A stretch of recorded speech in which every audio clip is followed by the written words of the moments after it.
Jangan lupa untuk subscribe YouTube channel Metro TV News dan nyalakan notifikasinya.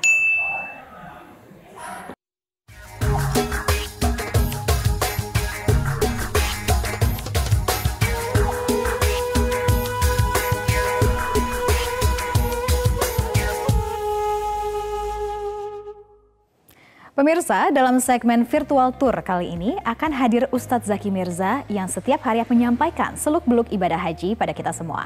Nah, kita sapa dulu Ustadz Zaki Mirza yang sudah hadir dengan kita melalui sambungan Skype pagi hari ini. Assalamualaikum Ustadz.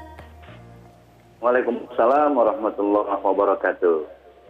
Nah Ustadz, pagi hari ini katanya Ustadz ingin mengajak kita melihat bagaimana rangkaian proses ibadah haji di Padang Arafah. Sebenarnya apa sih yang dilakukan ini jamaah para calon haji di Padang Arafah dan apa saja keutamaan beribadah di Padang Arafah?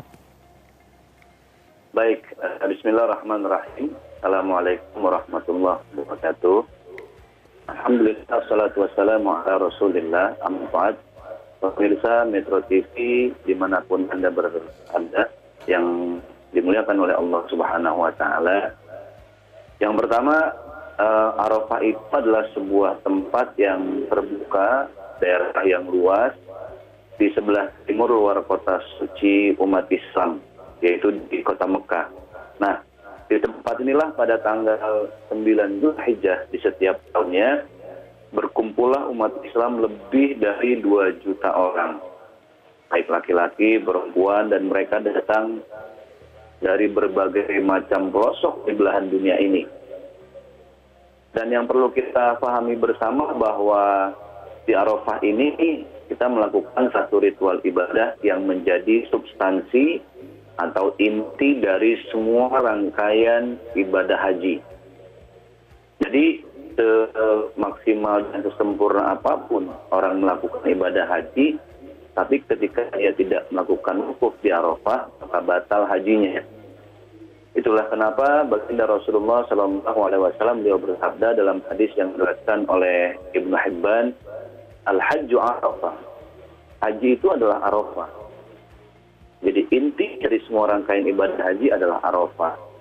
Nah, secara makna, secara bahasa, secara linguistik, maka Arafah ini artinya adalah mengetahui, mengenal. Sepadan dengan kalimat-kalimat lainnya yang sejenis, yaitu arif, ma'ruf, ma'rifah, ta'aruf, ma'ruf. Itu rangkaian-rangkaian kata yang sejenis, yang semua kata-kata itu memiliki makna yang sama. Klimaks yang tidak beda, yaitu mendekatkan diri kepada Allah, mengenal Allah jauh lebih dari sebelumnya. Kenapa seperti itu? Karena ternyata jalan terpintas untuk kita mengenal Allah itu bukan kita bertapa di gunung, bertapa di dalam gua, tidak. Tapi jalan terpintas untuk mengenal Allah adalah dengan mengetahui, mengintrospeksi, dan mengevaluasi diri kita sendiri. Bagaimana yang disabdakan oleh baginda Rasulullah SAW, Man arafa nafsahu faqad arafa rabbahu. Siapapun hamba Allah yang mengetahui siapa dirinya, maka dia akan mengetahui siapa penciptanya. Itulah kenapa rangkaian ibadah itu disebut dengan wukuf. Wukuf artinya berdiam diri, mengintrospeksi diri dari mulai terbenamnya matahari pada tanggal dari mulai tergelincirnya matahari, dari mulai dia terbenam sampai tergelincir, kemudian pada tanggal 10 Dzulhijjah maka semua jemaah haji selesai melakukan ibadah Arafah.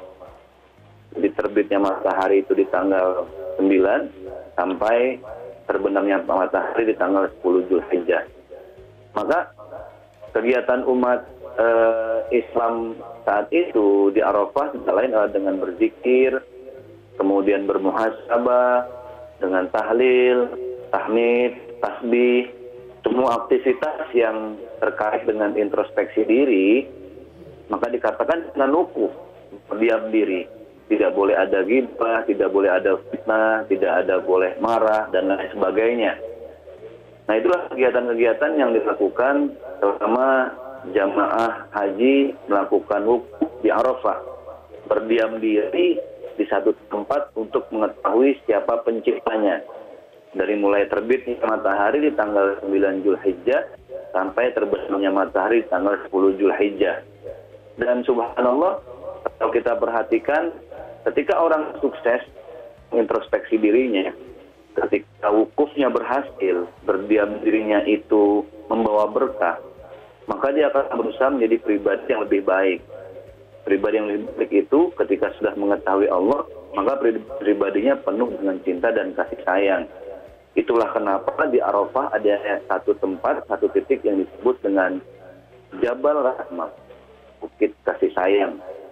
Dan di atas bukit inilah Rasulullah SAW terakhir mendapatkan wahyu dari Allah Subhanahu Wa Taala. Nah, makna semua itu secara simbolik adalah bahwa ternyata ketika orang berwukuf, berdiam diri di Arafah, di satu tempat untuk mengetahui Tuhannya, maka harus ada perubahan yang lebih baik, yaitu dalam bentuk simbol Jabal Rahmah, bukit cinta dan kasih sayang. Berarti orang yang wukufnya sukses, kesehariannya penuh cinta dan kasih sayang. Dan itulah ciri-ciri orang yang hajinya mabrur, gitu Mbak. Oke, untuk menjadi haji yang mabrur ya Tat, ya luar biasa. Terima kasih Ustadz atas ilmu yang diberikan hari ini, dan besok kita sambung lagi dengan ilmu-ilmu lainnya dari Ustadz Zaki Mirza. Wassalamualaikum warahmatullahi wabarakatuh Tat. Terima kasih sudah bergabung bersama kami di Selamat Pagi Indonesia.